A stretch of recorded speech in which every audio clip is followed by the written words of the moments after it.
بسم الله الرحمن الرحيم. السلام عليكم ورحمة الله وبركاته، وأهلا وسهلا بحضراتكم في صفحتي، صفحة محمد منصف. قصص حقيقية تهز القلوب، عبرة لكل واحد فينا. اسمعوا للنهاية وتتعلموا حاجة مهمة. القصة دي حصلت في مصر. راجل بسيط عمل حاجة احنا بنعملها كل يوم، بس الحاجة دي كانت سبب انه يدخل الجنة. احنا فاكرين ان الخير لازم يكون بفلوس او بمجهود كبير، لكن القصة دي هتثبت لك ان ابسط حاجة يمكن تغير مصير انسان. القصة دي مش ترند يا جماعة، دي عبرة حصلت بجد. في حي شعبي بسيط كان في راجل على قد حاله، شغال شغلانة يوم بيوم، لا غني ولا مشهور. كل اللي يعرفوا عنه الناس ان هو راجل هادي، بيطلع الفجر ويرجع اخر اليوم. في يوم من الايام وهو راجع من شغله لقى قطة صغيرة مرمية في نص الشارع، تعبانة ومش قادرة تتحرك. ناس كتير عدت وشافت المنظر، بس للأسف محدش وقف. الراجل وقف مش علشان عنده فلوس ولا علشان يعمل لقطة، لكن علشان قلبه وجعه.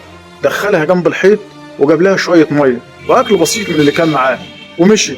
الموضوع خلص؟ لا، بعد كام يوم الراجل تعب شديد ودخل المستشفى، وحالته ساءت بسرعة. وهو على السرير فضل يردد جملة واحدة: أنا مطمن، أنا مطمن. الناس استغربت، راجل فقير وهو مريض، مطمن إزاي؟ قبل ما يتوفى بساعات قال لي اللي حواليه: أنا شفت حاجة ريحت قلبي. قال لهم: أنا شفت القطة كانت واقفة قدامي وبتشرب مية، وابتسم وسكت وفضت روح.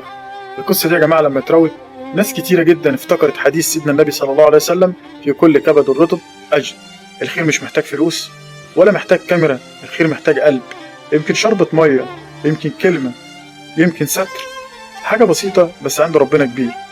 ايه اكتر موقف بسيط عملته في حياتك وحسيت انه فرق؟ اكتب لي في التعليقات. القصة دي اثرت فيك؟ ما تنساش تعمل لايك وشير، واكتب لنا رأيك في التعليقات.